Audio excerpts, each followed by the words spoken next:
কি ঠকে গেছো? মনে হয় জীবনটা এখানেই শেষ। মনে রাখবে, জীবনে কখনো হার মানবে না। যদি তোমার জীবনে সব থেকে কঠিন সময়টা এখন আসে, তাহলে বুঝবে তোমার জয়ের শুরু। কারণ কষ্টের পরেই মানুষের জীবনে আনন্দ ফিরে আসে। সফলতা তাদেরই কাছে আসে যারা শেষ পর্যন্ত চেষ্টা চালিয়ে যায়। সময় তোমাকে পরীক্ষা নেবে, কিন্তু হাল ছেড়ো না।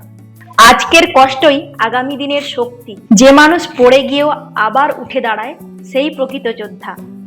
আজ তুমি যে কষ্ট সহ্য করছো, একদিন সেই কষ্টই তোমাকে একজন শক্তিশালী মানুষ হিসেবে গড়ে তুলবে। সময় সবসময় একরকম থাকে না। আজ তোমার খারাপ সময় চলছে বলে হতাশ হয়ে যেও না। মনে রেখো, রাত যতই গভীর হয়, সূর্য ওঠা তত কাছাকাছি চলে আসে। তাই ধৈর্য ধরতে শেখো। সাফল্য একদিন তোমার দরজায় কড়া নাড়বেই। মানুষ তোমাকে দেখে হাসবে, তোমাকে নিয়ে মজা করবে, তোমাকে তাচ্ছিল্য করবে। যদি তুমি থেমে না থেকে নিজের লক্ষ্যে এগিয়ে যাও, তাহলে তুমি একদিন সাফল্য পাবেই। আর তখন সেই মানুষগুলোই তোমাকে দেখে অবাক হবে। কখনোই নিজের স্বপ্নগুলোকে ছোট ভেবো না।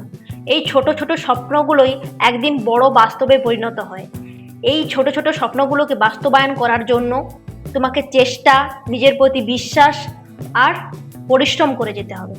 জীবনের প্রতিটি কষ্ট তোমাকে কিছু না কিছু শেখাতে আসে। তাই কষ্টকে অভিশাপ মনে না করে তাকে নিজের শক্তিতে পরিণত করতে শেখো। কারণ ভাঙা মানুষই একদিন সবচেয়ে শক্ত মানুষ হয়ে ওঠে।